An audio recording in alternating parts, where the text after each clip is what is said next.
इसे पूरी तरीके से एक षड्यंत्र के तौर पर देख रही है बीजेपी की। तो राजस्थान के सियासी घमासान पर जयपुर से दिल्ली तक जबरदस्त हलचल है। इस बीच सवाल यह है कि क्या सचिन पायलट बीजेपी में जाएंगे। इस पर बीजेपी नेता ओम माथुर ने बयान दिया। उन्होंने कहा कि फिलहाल वो भविष्य को लेकर कुछ नहीं कहना चाहते। ओम माथुर के मुताबिक ऐसी भी खबरें मिल रही हैं कि सचिन पायलट नई पार्टी बना सकते हैं। इसके अलावा ओम माथुर ने कांग्रेस में मची कलह से बीजेपी को अलग बताया है। हालांकि आज वो कांग्रेस के विधायक दल की बैठक पर जरूर बोले। उन्होंने कहा कि विधायक दल की बैठक में विधायकों के पहुंचने का मतलब बहुमत नहीं होता, इसके लिए फ्लोर पर आना होगा। बीजेपी के राष्ट्रीय उपाध्यक्ष और सांसद ओम प्रकाश माथुर हमारे साथ हैं। सर, जो कांग्रेस ने विधायक दल की बैठक बुलाई है उसमें 80 से ज्यादा विधायक पहुंच गए और कांग्रेस के नेता ये दावा कर रहे हैं कि अशोक गहलोत सरकार को कोई खतरा नहीं है। तो इसकी हमें चिंता करने की कहाँ जरूरत है। अशोक गहलोत की सरकार तो 1.5 साल से चल रही है।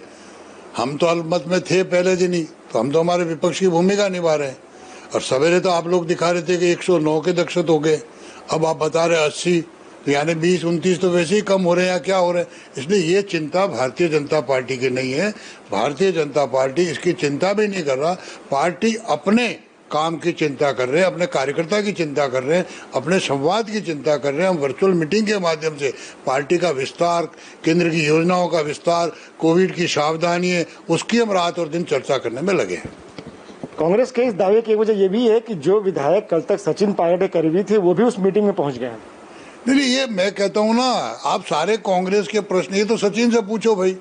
और कौन आए थे, कौन गए थे, क्या गए थे, क्यों गए थे। और मीटिंग में जाना ही कोई बहुमत थोड़ी होता है। बहुमत तो फिर फ्लोर पे आना पड़ेगा उनको। फ्लोर पे क्या होगा तो एक लंबी कहानी है अभी। तो ये सारी इतनी क्यूरियोसिटी है, तो कांग्रेस में कहीं ना कहीं भय है। और भय इस कारण है कि 1.5 साल से इनके आपस में जबरदस्त टकराव चल रहा है। और उस टकराव के कारण ये सारी चिंगारी थी जब किसी ने संभाला नहीं। और अब वो जब लावा का रूप लगा है तो आप लोगों के पास आया सारा विषय, और अब एक दूसरे पर आरोप प्रत्यारोप लगे। आज की तारीख में भी सचिन अध्यक्ष है, अभी क्या होगा पता नहीं, अध्यक्ष है, उप मुख्यमंत्री है, वो मुख्यमंत्री है। एक कहता है मेरी सरकार पूर्ण बहुमत में है, एक सरकार कहता है अशोक गहलोत की सरकार बहुमत में है। तो ये उनका विषय, इसमें बीजेपी कहाँ है। सवाल इसलिए पूछ रहे हैं कि कांग्रेस और वहाँ के मुख्यमंत्री अशोक गहलोत ये कह रहे हैं कि बीजेपी उनकी सरकार को गिराना चाहती है। 25 से 35 करोड़ तो विधायकों को ऑफर किए गए हैं। अब उन्होंने शुरू में 35 करोड़ का, फिर 25 करोड़ का, फिर 10 करोड़ का। मुझे लगता है वो संख्या भी भूल रहे हैं। अशोक गहलोत के करीबियों के यहाँ इनकम टैक्स के छापे पड़े हैं। कांग्रेस ये कह रही है कि उस सरकार को अस्थिर करने के लिए बीजेपी, जो केंद्र की बीजेपी सरकार है, वो छापे पड़वा रही है। अभी आईटी के छापे आगे, ईडी के भी छापे। अब ये क्या हो रहा है क्या नहीं हो रहा, ये उनको बताया, आईटी वाले जाने, ये तो सरकार के लोगों से पूछो। लेकिन ये बीजेपी, उन्होंने क्या क्या किया 70 साल तक। अगर सचिन आप बीजेपी में शामिल होते हैं तो क्या पार्टी उसका स्वागत करेगी। भविष्य के बारे में मैं क्या बोल सकता हूँ बताइए, इसमें मैं कुछ नहीं बोल सकता। आगे क्या होगा, अभी यहाँ बैठे पता नहीं वहाँ क्या होगा। अभी कोई मुझे कह रहा है सचिन नई पार्टी बना रहा है, तो अब वो क्या है क्या नहीं उसमें नहीं, मैं बताया ना, भविष्य के बारे में मैं कोई वाक्य नहीं बोलता। भविष्य की बात घर में रहने दीजिए, क्या होता है आगे इंतजार करिए, आप भी करिए, हम भी करेंगे।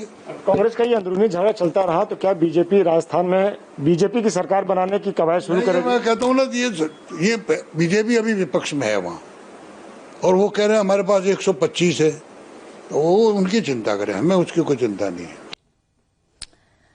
तो ओम माथुर कह रहे हैं उन्हें कोई चिंता